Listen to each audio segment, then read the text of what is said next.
Good morning विद्यार्थी मित्रों, जय सोमनाथ इंग्लिश मीडियम में आपका हार्दिक स्वागत है। मैं अमित खंबाता। आज हम 8th स्टैंडर्ड में हिंदी सब्जेक्ट में कविता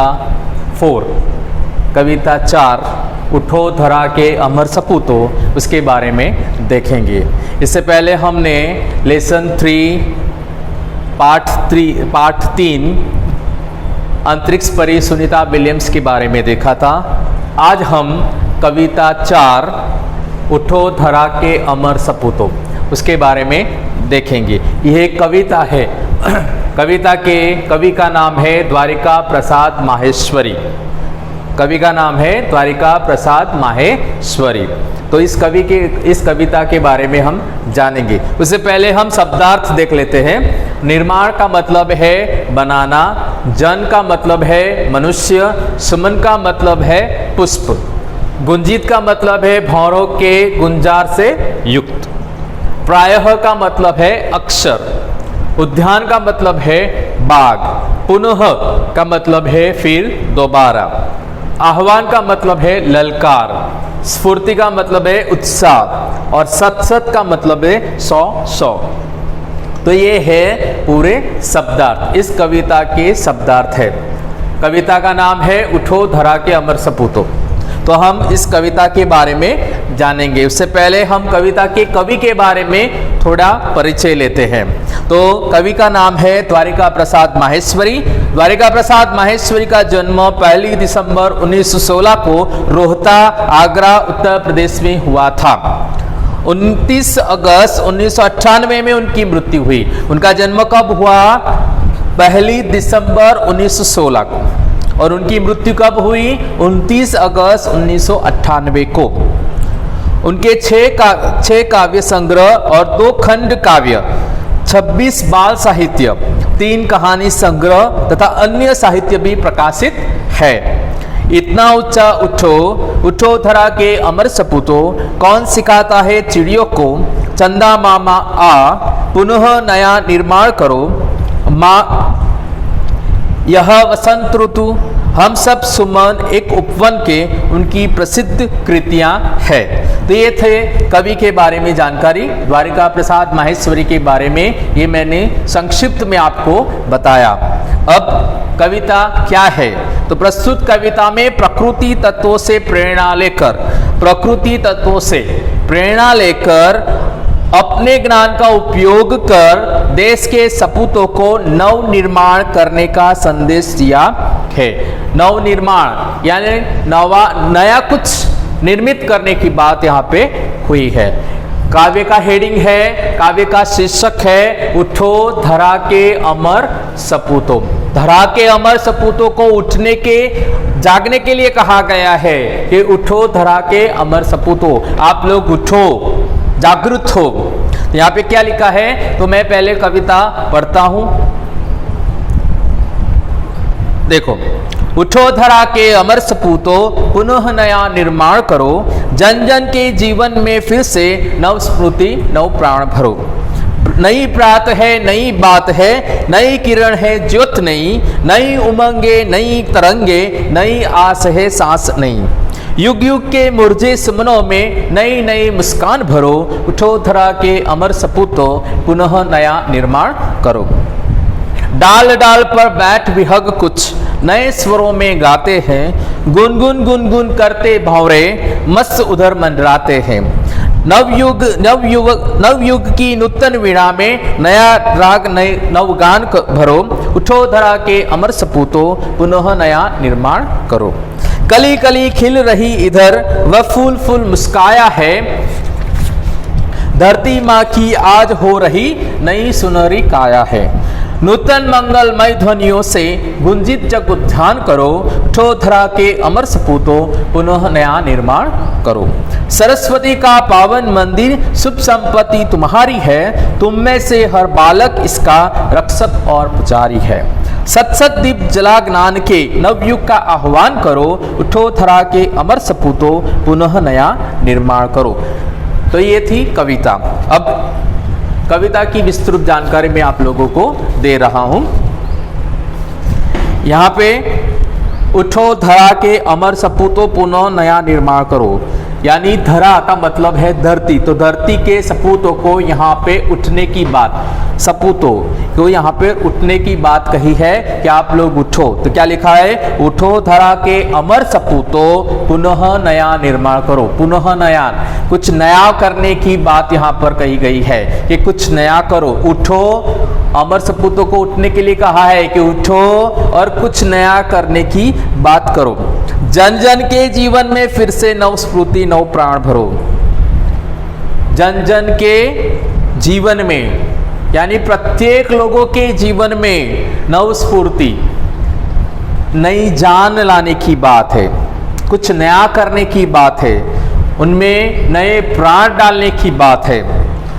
नई प्रात है, नई बात है, नई प्रात यानी नई सुबह है, नई बात है यानी नई कुछ नया कुछ कहने की बात है।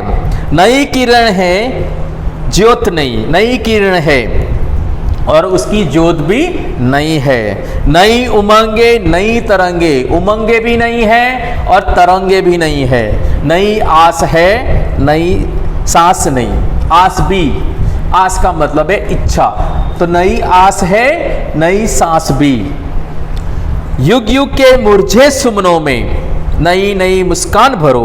युग युग से मुरझे सुमनों में, सुमन का मतलब है पुष्प, तो जो मुरझा गए पुष्प है उस पुष्प में नई मुस्कान भरने की बात कही गई है।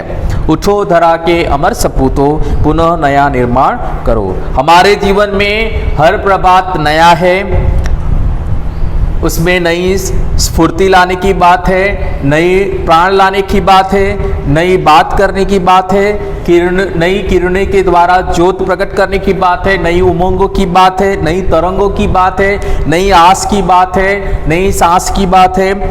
तो इन सब की बात यानी जो मुरझा गए सुमन है, मुरझा गए जो पुष्प है, उसको उसमें नई मुस्कान भरने की बात है। तो यहाँ पे कवि ने क्या कहा है कि उठो धरा के अमर सपूतों पुनः नया निर्माण करो। आप उठो, जागो और कुछ नया करने के बारे में सोचो।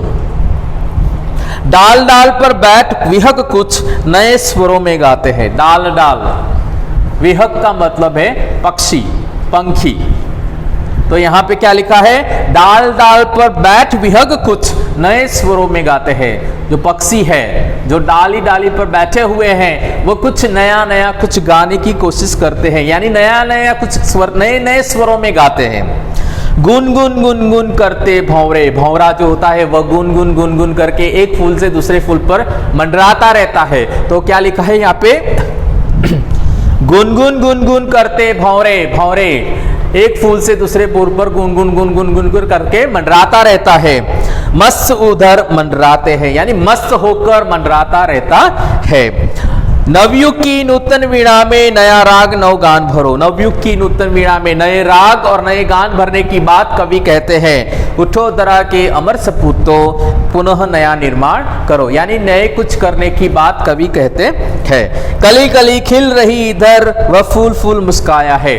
कली, सुबह की सूरज की किरणों के साथ पौधों के ऊपर कलियां खिलती है, सूरज की पहली किरण कलियों के ऊपर पड़ती है तो वो खिलती है। तो यहाँ पे क्या लिखा है कि कली कली खिल रही इधर वह फूल फूल मुस्काया है, यानी कलियां खिल रही है और फूल क्या हो रहे हैं, मुस्कुरा रहे हैं। धरती माँ की आज हो रही नई सुनहरी काया है। धरती माँ, धरती यानी ये धरती, भारत माँ की बात कही है, ये धरती की बात कही है। क्या कर रही है, धरती माँ की आज हो रही नई सुनहरी काया है, यानी नया निर्माण होगा।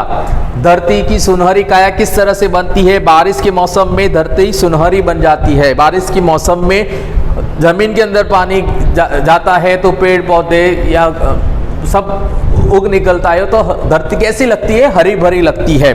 तो धरती माँ की आज हो रही नई सुनहरी काया है। नूतन मंगलमय ध्वनियों से गुंजित जग उद्यान करो। नूतन मंगलमय ध्वनियों से, नई नई ध्वनियों से पूरे जग और पूरे उद्यान, यानी उद्यान का मतलब है बाग, तो बाग और जग को इस जगत को गुंजित करने की बात कवि करते हैं कि उठो धरा के अमर सपूतो पुनः नया निर्माण करो, यानी कुछ नया करने की बात करते हैं। सरस्वती का पावन मंदिर शुभ संपत्ति तुम्हारी है। सरस्वती का पावन मंदिर, विद्या की देवी सरस्वती के बारे में कहा है कि विद्या की देवी सरस्वती का मंदिर में हम शुभ संपत्ति तुम्हारी है, तुम में से हर बालक इसका रक्षक और पुजारी है। सरस्वती का पावन, सरस्वती देवी यानी विद्या की देवी है, तो वो विद्या की देवी की मंदिर की बात यहाँ पे कही है कि सरस्वती का पावन मंदिर शुभ संपत्ति तुम्हारी है, तुम में से हर बालक इसका रक्षक और पुजारी है। क्या कहा है कि तुम में से हर बालक इसका रक्षक भी है और उसका पुजारी भी है। रक्षक और पुजारी है। सत सत दीपक जला ज्ञान के, सत सत का मतलब है 100 दीपक जलाकर ज्ञान प्राप्त करने के बाद नवयुग का आह्वान करो, यानी नए युग की शुरुआत करने की बात यहाँ पे कवि कहते हैं। उठो धरा के अमर सपूतो पुनः नया निर्माण करो, यानी कुछ नया करने की बात यहाँ पे कवि कहते हैं। इसको कहते हैं अमर सपूतों को, धरा के अमर सपूतों को कवि उठने की बात करते हैं, कुछ नया निर्माण करने की बात करते हैं। सबको, सब लोगों के मन को स्फूर्ति देने की बात करते हैं। तो यहाँ पे कवि ने सबको नव निर्माण करने की बात कही है। सपूतों को, देश के सपूतों को देश के नव निर्माण में शामिल होने की बात यहाँ पे कवि करते हैं। तो ये था लेसन 4 कविता 4 उठो धरा के अमर सपूतों। इसकी